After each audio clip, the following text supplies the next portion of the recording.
Assalamualaikum warahmatullahi wabarakatuh. Kembali lagi kita belajar IPA kelas 8 di SMP IT Bina Insan. Kali ini kita masih belajar tentang peredaran darah manusia. Saat ini kita akan membahas tentang jenis dan mekanisme peredaran darah dan kelainan dan gangguan pada darah dan sistem peredaran darah. Sebelum memulai pelajaran kita, marilah kita membaca basmalah. Bismillahirrahmanirrahim. Nah, karena selama dalam peredarannya, darah tetap berada di dalam pembuluh, karenanya peredaran darah manusia termasuk peredaran darah tertutup. Dalam setiap kali beredar, darah melewati jantung 2 kali sehingga disebut peredaran darah ganda atau rangkap. Peredaran darah ganda terdiri atas peredaran darah besar dan peredaran darah kecil. Pertama, peredaran darah besar. Peredaran darah besar adalah peredaran darah yang dimulai dari jantung ke seluruh tubuh dan kembali lagi ke jantung. Secara lengkapnya, darah mengalir dari bilik kiri ke seluruh tubuh dan kembali ke serambi kanan. Darah yang meninggalkan bilik kiri adalah darah yang kaya oksigen. Sebaliknya, darah yang masuk ke serambi kanan berasal dari seluruh jaringan tubuh sehingga darah kaya karbon dioksida. Darah dari serambi kanan ini terus dipompa keluar jantung menuju ke paru-paru. Yang kedua, peredaran darah kecil. Peredaran darah kecil adalah peredaran darah yang dimulai dari jantung menuju ke paru-paru dan kembali lagi ke jantung. Secara lengkapnya, darah dari bilik kanan menuju ke paru-paru dan kembali lagi ke serambi kiri. Darah yang meninggalkan bilik kanan adalah darah yang kaya akan karbon dioksida atau CO2. Setelah sampai ke paru-paru, karbon dioksida dibebaskan dan ditukar dengan oksigen. Sehingga darah yang meninggalkan paru-paru adalah darah yang kaya oksigen. Dari serambi kiri, darah yang kaya oksigen tersebut masuk ke bilik kiri, selanjutnya ke peredaran darah besar.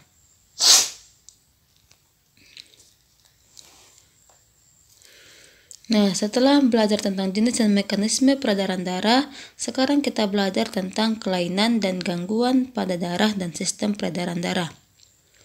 Kelainan atau gangguan pada darah dan sistem peredarannya dapat disebabkan oleh faktor-faktor keturunan, kerusakan, atau sebab-sebab lain yang belum diketahui. Kelainan dan gangguan tersebut antara lain adalah: yang pertama, hemofilia. Hemofilia yaitu penyakit keturunan di mana darah yang keluar dari pembuluh darah tidak dapat membeku, atau biasa disebut dengan penyakit darah sulit membeku.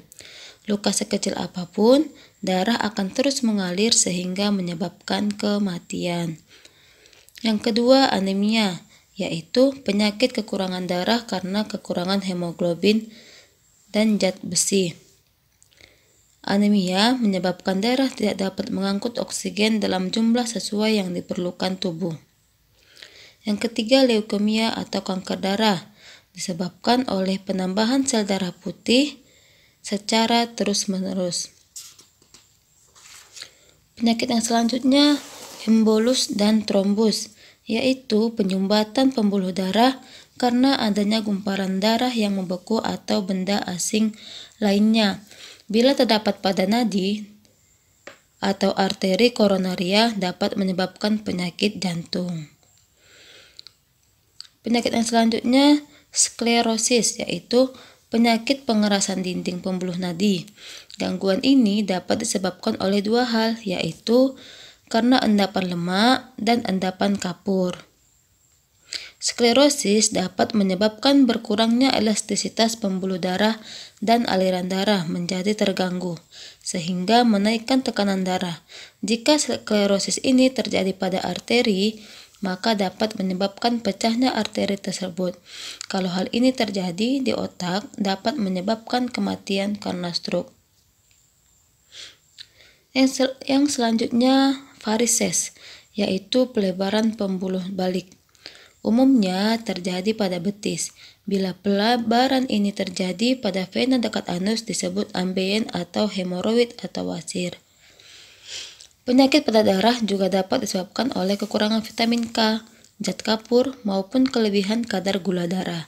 Kekurangan vitamin K dan zat kapur dapat menyebabkan terganggunya pembekuan darah bila terjadi luka. Vitamin K dapat dibuat oleh tubuh kita sendiri dengan bantuan bakteri Escherichia coli. Cukup sekian pelajaran kita hari ini. Pada buku kamu bisa kamu baca halaman 168. Sekian dari Ustazah. Mari kita tutup dengan bacaan hamdalah. Alhamdulillahirabbil alamin. Wassalamualaikum warahmatullahi wabarakatuh.